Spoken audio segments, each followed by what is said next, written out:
Iran ઇઝરાયેલના યુદ્ધ વચ્ચે ઈરાની ખાડી બંધ થતા જ તેની સીધી અસર હવે પેટ્રોલિયમ પેદાશો પર થતા હવે અંકલેશ્વરના ઉદ્યોગોને 50% એલએનજી સપ્લાય બંધ કરવામાં આવતા ઉદ્યોગોના ઉત્પાદન પર સીધી અસર વર્તાઈ રહી છે। હવે ઉદ્યોગપતિઓએ આ મંદી વચ્ચે ફરી એકવાર વોરની ઇફેક્ટ સહન કરવાનો વારો આવશે।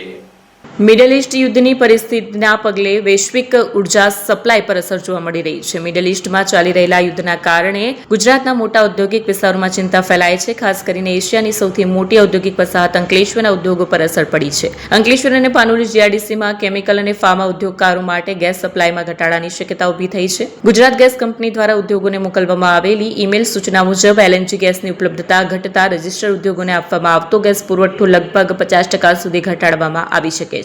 જ્યારે નોન રજિસ્ટર્ડ એમએસએમઈ ઉદ્યોગોને ગેસનો વપરાશ બંધ કરવા માટે સૂચના આપવામાં આવી છે। સાથે જ જો ગેસનો વપરાશ ચાલુ રાખવામાં આવશે તો ગુજરાત ગેસ કંપની દ્વારા લાગુ કરવામાં આવેલા વધારાના ચાર્જ પણ ચૂકવવા પડશે તેવું જણાવાયું છે। કંપનીએ ગેસ સપ્લાય કરાર હેઠળ ફોર્સ મેજર જાહેર કરીને ઉદ્યોગને ગેસના વપરાશમાં મર્યાદા રાખવા સૂચના આપી છે। ગેસ સપ્લાયમાં ઘટાડો થવાથી કેમિકલ ડાઇઝ, સિરામિક અને પ્રોસેસ ઇન્ડસ્ટ્રી જેવા ગેસ આધારિત ઉદ્યોગો પર સીધી અસર થવાની શક્યતા વ્યક્ત કરવામાં આવી રહી છે। નોંધનીય છે કે રશિયા સાથે ક્રૂડ ઓઇલ સંબંધિત કરાર થવાના મહત્વના અહેવાલો પણ સામે આવી રહ્યા છે। જો તે હકીકતમાં અમલમાં આવે તો ઉર્જા ક્ષેત્રમાં થોડી રાહત મળવાની શક્યતા છે। ગ્રીન એનર્જી તરીકે ગેસનો ઉપયોગ કરતા ઉદ્યોગકારો સરકાર પાસેથી વહેલી તકે રાહત મળે તેવી આશા રાખીને બેઠા છે। આ પરિસ્થિતિમાં અંકલેશ્વર પાનોલીના ઉદ્યોગકારો આશા રાખી રહ્યા છે કે મિડલ ઇસ્ટમાં ચાલી રહેલું યુદ્ધ વહેલી તકે સમાપ્ત થાય અને ગેસ સપ્લાય ફરી સામાન્ય બને।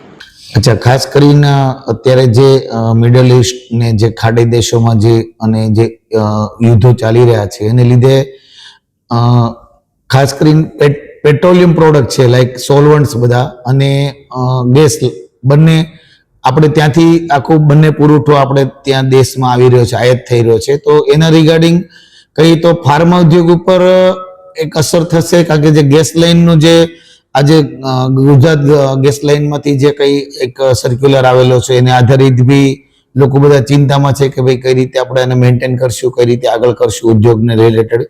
અને જોડે જોડે વાત કરીએ તો સોલવન્ટ્સના જે પ્રોબ્લેમો જે છે કે જે પ્રાઇસ ઇન્ક્રીઝ થઈ રહ્યા છે અને એને રિલેટેડ, બટ આ બધી પરિસ્થિતિની અંદર જે આપણા માનનીય વડાપ્રધાન શ્રી જે કન્ટિન્યુ જે અલગ અલગ કન્ટ્રીઓ સાથે મીટિંગ્સ ને બધા લઈને અને જે આપણે એને સોર્ટ આઉટ કરવાનું છે અને અમને લોકોને ઉદ્યોગકારોને બી પૂરો ભરોસો છે કે આપણા વડાપ્રધાનના જે પ્રયાસો છે કન્ટિન્યુ, એ પ્રયાસોથી કંઈક સોલ્યુશનનો કંઈક ઉકેલ આવશે અને આપણે જે અછત છે એ ટૂંક સમયમાં કઈ રીતે આપણે એમાં નિવારી અને આપણે કન્ટિન્યુ બિઝનેસ કરી શકશે। અને બીજો એક પ્રશ્ન એ છે કે જે આપણું એક્સપોર્ટ જે મટીરિયલ જે થાય છે જે ખાડી દેશોના બાય શિપ, એની ઉપર બી એક અસર આવશે।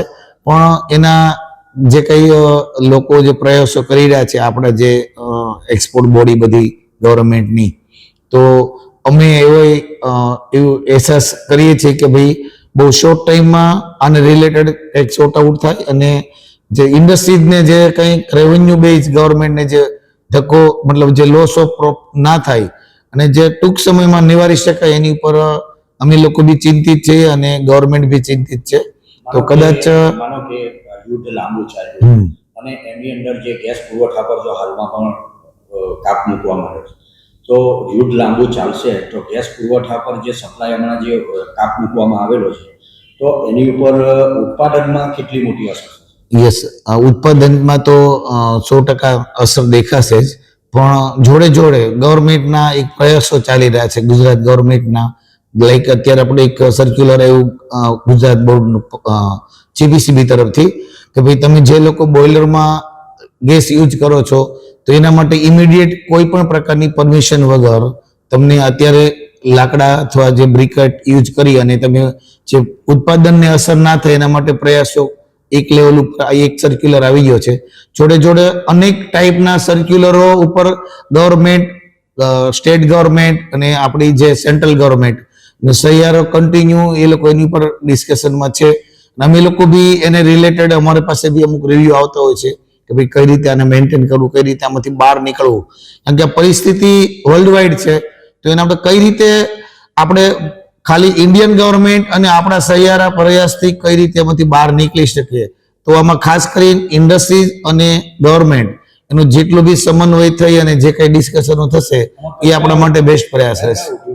આની અસર થઈ શકે? ખાસ કરીને મેજર તો આપણે ન્યૂઝમાં જોઈ રહ્યા છીએ કે ભાઈ મોરબીમાં જે ટાઇલ્સ ઉદ્યોગ છે, ફાર્મા ઉદ્યોગ છે, કેમિકલ્સ લાઈક આપણું મોટી ઇન્ડસ્ટ્રી છે બાજુમાં આપણે દહેજમાં, તો ત્યાં બી આની ઇફેક્ટ દેખાશે. કારણ કે બધી સ્પેશિયાલિટી કેમિકલ્સથી લઈને બધામાં આ લેવલનું ફ્યુલ તરીકે, કોઈ આરએમ તરીકે, રો મટીરિયલ તરીકે યુઝ થતું હોય છે, આયાત રો મટીરિયલ્સ બધું, એની ઉપર બી ઇફેક્ટ થવાના 100% ચાન્સ છે.